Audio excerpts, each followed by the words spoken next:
This episode is sponsored by Cengage. From online to high-flex learning, Cengage supports your changing pedagogy at scale. Learn more at cengage.com/institutional. That's CENGAGE.com/institutional. Hello, I'm Paul Fain, a contributing editor inside Higher Ed and the host of The Key with IHE. We're talking about anxiety and isolation among college students today on The Key, both from a leadership and a mental health counseling perspective. Here's Alfred Anthony Pinkard, the president of Wilberforce University, talking about what Wilberforce students have been experiencing in recent months.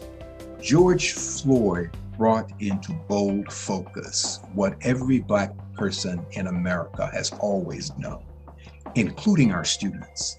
And so this was a pivotal moment for them, but not in the way that you might imagine. This did not increase their anxiety. In fact, in some ways, this was an affirmation for what they had been experiencing. What was different was the fact that others who were not African American were now recognizing what they have always known in their lives. President Pinkard also spoke about how to be encouraging for students and faculty and staff members amid a pandemic. But I also say to them that you're young and you're resilient. That is part of being young, that you will get through this, that this pandemic will not be with us forever. It's not, we can look at history and see that it's not going to be forever.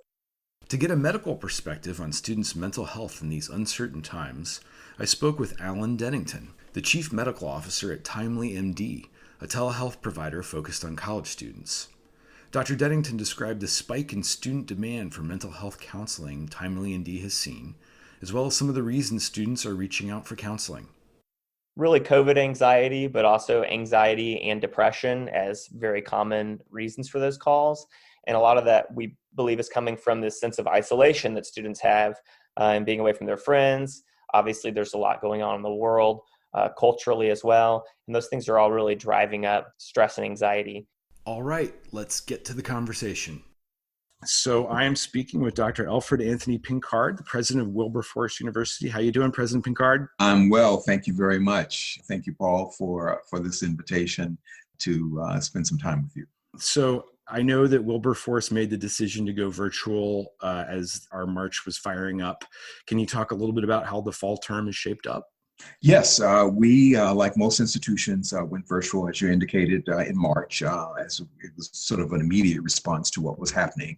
And over the summer, I impaneled a scenario planning committee, and we looked at all of the factors. And throughout all of this, I said to the campus community and to all of our constituents that we would be led by the science with regard to our decision to open up in the fall. And so we, like most institutions, we're very hopeful that we would be able to come back in a face-to-face environment. But as the summer progressed and as we began to listen and see what was happening with this virus, it became clear to us that for our campus community, and of course other institutions have made differing decisions, that it was the best for us to go to a complete virtual teaching and learning environment. And so we did. And all the while, though, this summer, we were in touch with our students and we let them know that we are hearing you. And we asked them what they wanted. And many of them wanted to return to campus, but also many of them were very fearful and wanted not to return to campus and wanted to stay in what they perceived to be their safe environments at home. And so we opened up in the fall with a virtual teaching and learning environment. Much of our messaging was around saying to our students, this too will pass. You are young. We recognize that you are experiencing something, as we all are, that you have never experienced in the past. But know that while we are apart, we are together as a Wilberforce University community, and that as a young person, you are resilient. Don't allow this pandemic to derail you of your academic goals and your academic experience. I also reminded our students that the virtual environment was an environment that they were very fluent in. And we forget that. I mean, their phones, social media, their ability to move around in virtual spaces is phenomenal. And so we acknowledge that while we were moving in a different direction in terms of what they had been used to, that they should not be fearful. and that together we would be innovative and creative in terms of making sure that they have the best teaching and learning experience that they could have. We also recognized that there was some disparity in terms of their possession of and exposure to technology. And so we addressed that by making sure that we asked those of them who needed computers, who are you? And they told us, and we've gotten computers out to them, we've got hotspots out to them. And we've continued to be very creative in terms of how we engage our students in a virtual environment. An example of that is just a couple of days ago, we had dinner virtually and conversation with our royal court, and I popped in and just had a discussion. How are you doing? What's going on? As it happens, Miss Wilberforce, Mr. and Mrs. Wilberforce had done a wonderful video on campus, and so I complimented it on that and just had conversations. And we try to do a lot of that. Last week we had our virtual opening convocation, again virtually. And so this is the way that this is our new normal. And while it is not ideal, I don't think that we have to acquiesce to feeling helpless and that nothing can be done to continue to engage our students. I know a lot of folks have noticed that, speaking generally, HBCUs have comported themselves well throughout this in communicating with students and making decisions clearly and really showing students that they care about their well-being. And that's Absolutely. A pretty widespread belief. But as you're dealing with all this, in the summer, the killing of George Floyd, it sparked, as you know, quite a bit of discussion and angst about the nation's systemic racism. I wonder, as you're dealing with that, and of course the disruption to students' lives, which, as we all know, has been disproportionately felt by Black and Latino Americans. How do you set the right tone of encouragement as a president? I know in another episode on the show, I had a student, not at an HBCU, who said, the president's so positive, it sometimes feels like toxic positivity. Like, I'm struggling, so I want to know that they understand that. That's right. It's a tough needle to thread. And how do you do it? Yeah, that's a very good point. But let me remind your listening audience of this. George Floyd brought into bold focus what every Black person in America has always known, including our students. And so this was a pivotal moment for them, but not in the way that you might imagine. This did not increase their anxiety. In fact, in some ways, this was an affirmation for what they had been experiencing. What was different was the fact that others who were not African American were now recognizing what they have always known in their lives.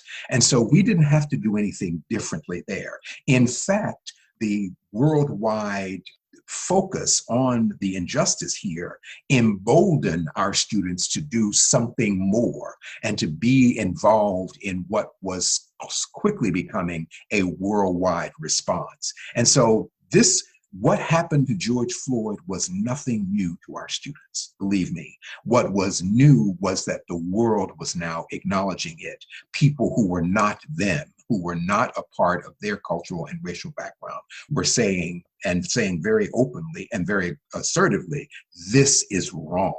And so for our students, that was in fact an affirmation that, you see, this has been happening to us. Now, I think that the point that the student made about sort of toxic positivity is a good one. And it is important for a president to strike a balance. And so I say to students, I know what you're feeling. I'm here as well. I acknowledge that this is a difficult time for everyone, that this is a time that is historic, that very few people alive have lived through a global health pandemic. But I also say to them that you're young and you're resilient. That is part of being young, that you will get through this, that this pandemic will not be with us forever. It's not, we can look at history and see that it's not going to be forever. I have challenged my students or urged my students to read about the pandemic of 1918, to see some of the similarities, to see some of the differences, to see how we came out of that. And so I say to our students, this is a difficult time, without a doubt. We will provide you as much support as we can, without a doubt. We are all experiencing this. But I always say to them, be kind to yourself during this time and be kind to one another. Something that's, really very, very simple, but very profound in terms of its implications. And that's the approach that I've taken to acknowledge my humanity and acknowledge my vulnerability during this period as well, but to also challenge my students to be reminded that as young people, they are resilient, they have a strength, that they're living through a difficult time, but they will in fact get through this. And that's our message. It's really helpful to hear that. When you were talking about the affirmation piece, I was actually thinking about the pandemic too. I mean, obviously nobody's lived through this, but so much of the impact and the disproportionate impact and what it's shown in the recession was already there. Sure. As Richard Reeve says, it exposed the whole society as a pre-existing condition. Absolutely. Do you have some of that with your students too? Like, yeah, we know it's going to be harder for us and our families because that's how our society is structured. I mean, does it in some ways line up? It does. But again, the African American experience in this nation, and again, I don't pretend to speak for all African Americans, so let me quickly preface by saying that. But a part of our experience in this nation is the realization that fairness when it comes to people of African descent is not something that has been a part of our experience here in America. And so while, again, our students know this is not new to them.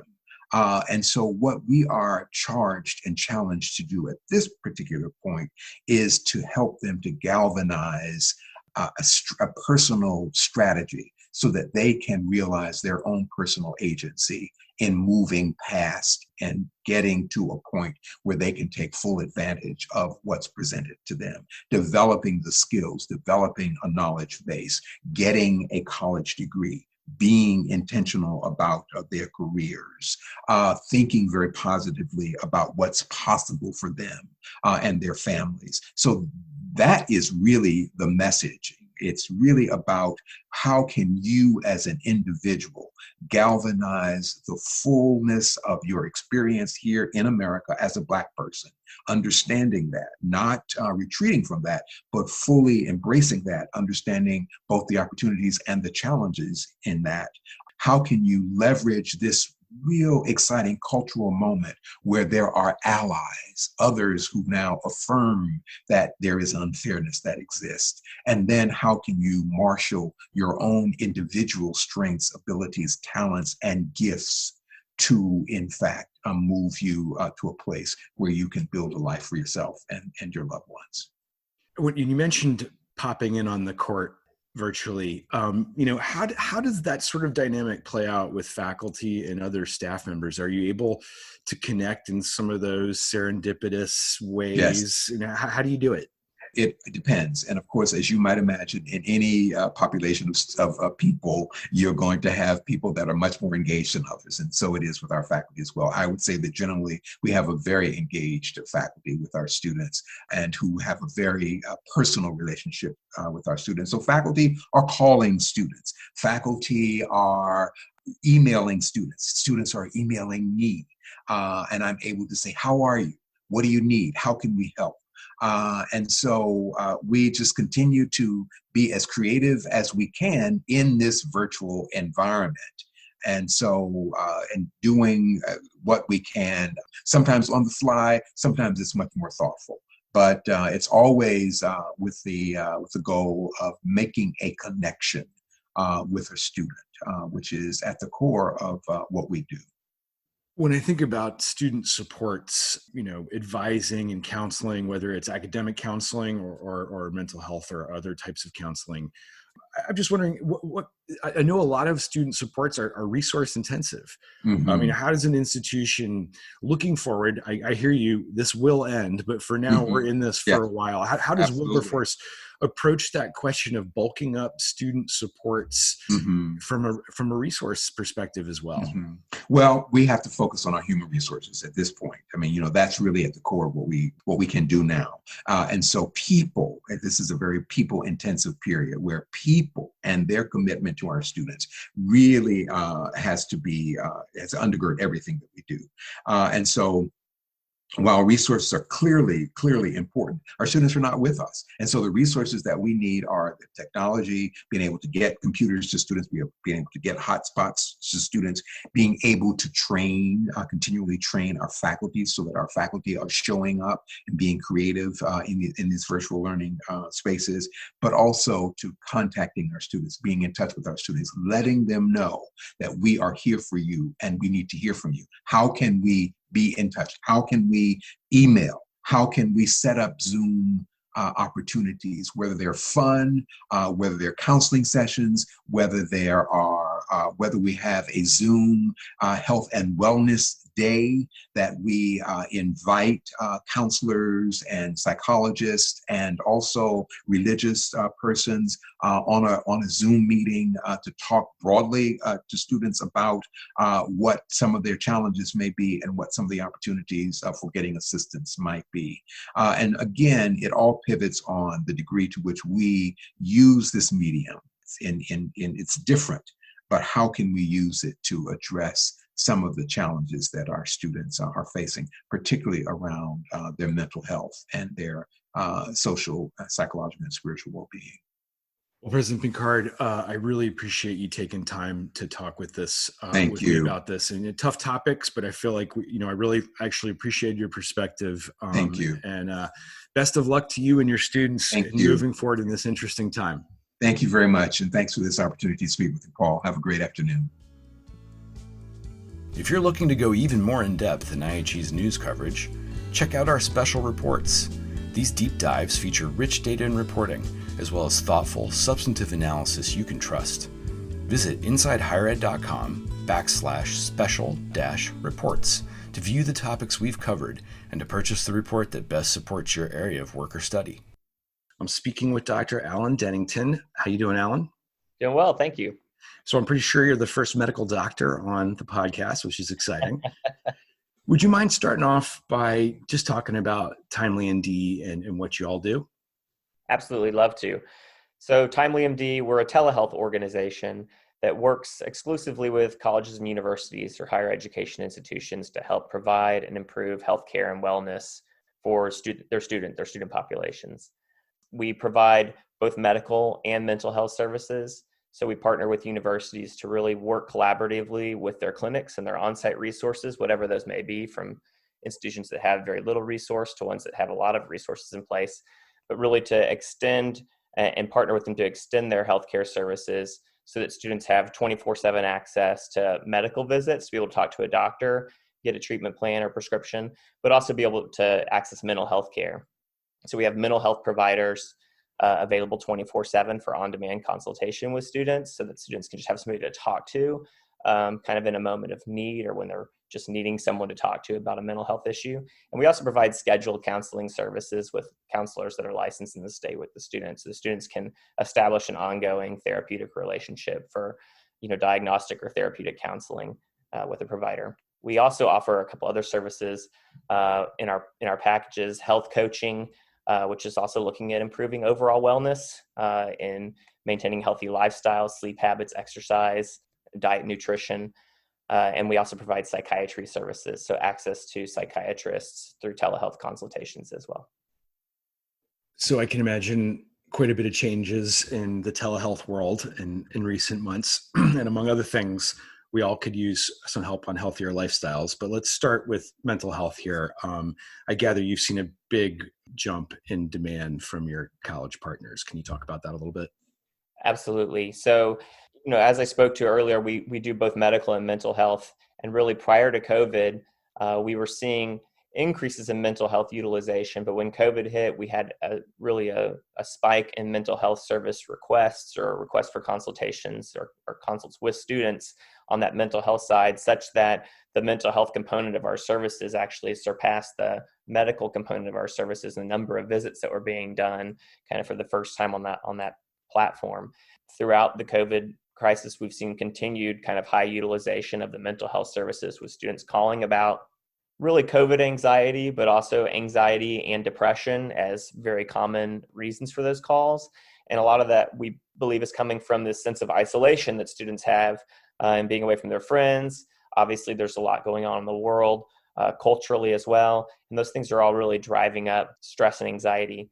Just recently saw a survey from Active Minds, which is a great organization, that showed 75% of students that they surveyed about 2,000 students. And I believe about 75% were saying that their mental health was either negatively affected up to significantly affected by COVID-19. And so I don't think that's really a surprise, but it's really come to bear in the services we're providing and seeing how many more mental health consults we've been providing for our institutions. We've been struck by data, and there's more coming in all the time, showing that uncertainty, anxiety, and loneliness and isolation are, the primary barrier for a lot of students to staying enrolled, staying on track, or enrolling in college to begin with. Can you give us a sense of how the calls shape up and how your folks work with students to help resolve some of that anxiety? Sure, absolutely. So if a student calls, to speak with with a mental health provider on our on-demand or Talk Now service, that the provider's going to first analyze or work with the student on what are they calling about. Is it about anxiety and stress? Is it about an issue with a roommate or a family problem? Really, they're going to analyze them for safety and kind of what level of distress that student's in. Once they've kind of established the students in a safe place so that they're not a danger or they're not in a crisis of some sort, they're really going to just delve into what is it you're calling about and trying to help them with, here are some basic techniques that maybe you can use to help to manage that level of stress or that anxiety. And here are places you can go. Here are resources that your campus has available to you. Here are other resources that you have within your telehealth program. And here are just some healthy ways that you can deal with that stress and anxiety, or outlets that you can use to release it. Like you mentioned, we found even before COVID, when we were talking to a lot of schools, some of the main drivers of people dropping out, or the main complaints the students had, were about isolation and loneliness. Like, students feel lonelier today than they did before, whether you want to say that's a disconnect because of social media use or, heavy use of technology and phones.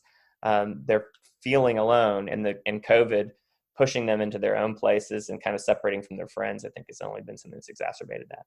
I know it's tough to generalize about a large sample like this, and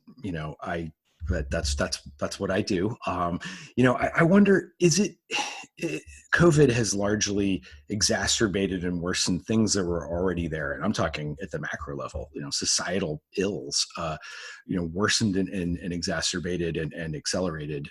But are these different types of issues that have been given more of a sharp edge through COVID? How different are the calls in general to what you would have seen before, I guess, is what I'm asking. That's a great question. I don't think, honestly, that the nature of the calls is significantly different. The calls that we got from students before COVID were still a lot around anxiety or depression or loneliness. But this underlying scenario of having COVID there as an additional anxiety driver it's been a trigger, I think, for students.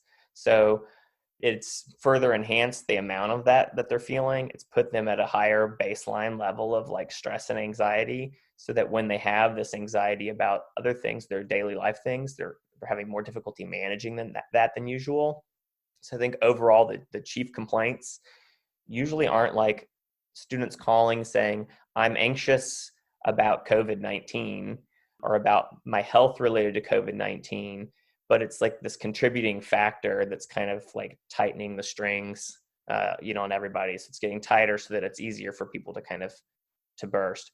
And that's one of the reasons we really feel strongly about our immediate program, having that immediate access to somebody to talk to, because it's like this release of, at least I could talk to somebody about it and release some of this tension or stress, and maybe stop this kind of escalating problem more quickly. Because the more we get people to call about small things, or to call early when they're starting to feel bad, and to talk to somebody about it then, the less likely they're to build up until they're in a crisis, and we don't want them calling and saying I've had enough of life and I'm ready to hurt myself or kill myself. We want them calling and saying, I've really been having problems with my relationships, and how can I deal with that? And then we help them deal with it then, so that they don't get to that point where they're feeling like they're hopeless or feeling like there's nowhere else to go. Do students view this often as a helpline where they can really talk about a wide range of things like relationship anxiety, or is it a bit more down the clinical, this is a medical appointment, if that makes sense? Sure. They definitely, it's portrayed and viewed by the students as being something they can call about anything for, from small things up to bigger things. We do have that more clinical service of that scheduled licensed counseling. But really, we don't view Talk Now as being counseling per se, but being an outlet, like call about anything. That's why we call it Talk Now, right? It's just, if you need somebody to talk to, call and talk with us about it. And we have students call about things that sometimes that are kind of funny, like their roommates stealing their food, from the fridge. And so they're mad at them and it keeps bothering them. And how do I handle talking to my roommate about this to get them to quit doing it? They do also call about big things. They call when they're having crises or negative thoughts, or even issues where they're, considering self-harm. They'll call about that too. But the students don't perceive it that way. They'll call about lots of things. They'll call about, I've got a big test tomorrow and I've just been feeling really anxious about it. Or I'm calling because I don't feel motivated to do my homework. And I just feel like I don't have any motivation to do it right now. So they'll call about those kinds of things as well. And we want them to, right? So we really push that in our marketing and our work with the schools in getting the word out to students. It's, call us about anything. Call about anything because we want you to talk about it now. We want to keep that level of stress low. Can you give listeners a sense of the range of institutions you work with? I gather it's pretty broad. I know you all have partnered with Johns Hopkins and some HBCUs and community colleges, but how does it differ across different sectors, if possible? And just to give folks a sense of who you work with. One of the great things about telehealth is that it really can fit almost any type of institution because it's this 24/7 service. So we partner with small institutions that have very little resources, small private colleges, a lot of who we first started partnering with that could kind of move quickly and activate a program and had a lot of need, all the way up to some of those larger institutions like Johns Hopkins or Emory or Duke that we've worked with that have much more robust resources and have a lot of services available to their students, but have also run into issues particularly with COVID of what if our students aren't in state with us? How do we provide care to students who are remote or who are our online students? How do we provide care after hours when we're closed or on the weekends when students may need mental health support the most? So yes, small institutions all the way up to large institutions. We work with HBCUs and also have signed and worked with several community colleges, which are obviously these larger populations of underserved students who really benefit a lot from having access to a service like this where they can get this really low, I would say low cost, free to the student, where they can call and talk to somebody or talk to a doctor without having to pay any money for that. I spoke with the president of Wilberforce for this episode about setting a tone from the top to help encourage students in these challenging times. Any advice you'd have for college leaders or best practices you've seen from some of your partner institutions about programs or even just attitudes of encouraging students to seek help that you would encourage others to follow or look into? I think that the most successful institutions that we've worked with and we've talked to really have this idea or attitude of putting like the student's best interest first. So they're looking at how can we best serve our students, because if we're really serving the students well and we're trying to make sure that the students are healthy and they're focused, then they're going to be more successful and they're going to be more engaged. So we look at just engagement. What's your student engagement look like? How do our services affect your engagement?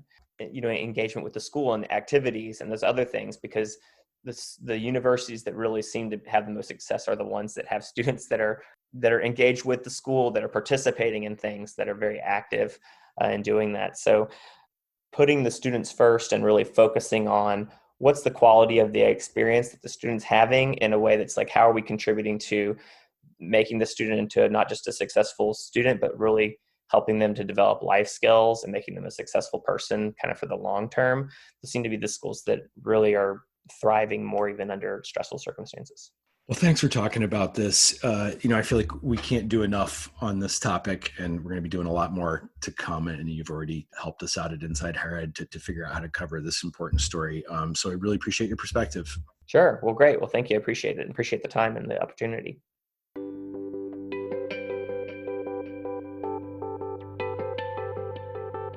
This episode is sponsored by Cengage. From online to HyFlex Learning, Cengage supports your changing pedagogy at scale. Learn more at cengage.com/institutional. That's CENGAGE.com/institutional. That's it for this episode. That's episode 25. We're more than halfway through a year with this podcast. Thanks, as always, for listening. I'll be back next week, and I hope you'll join me.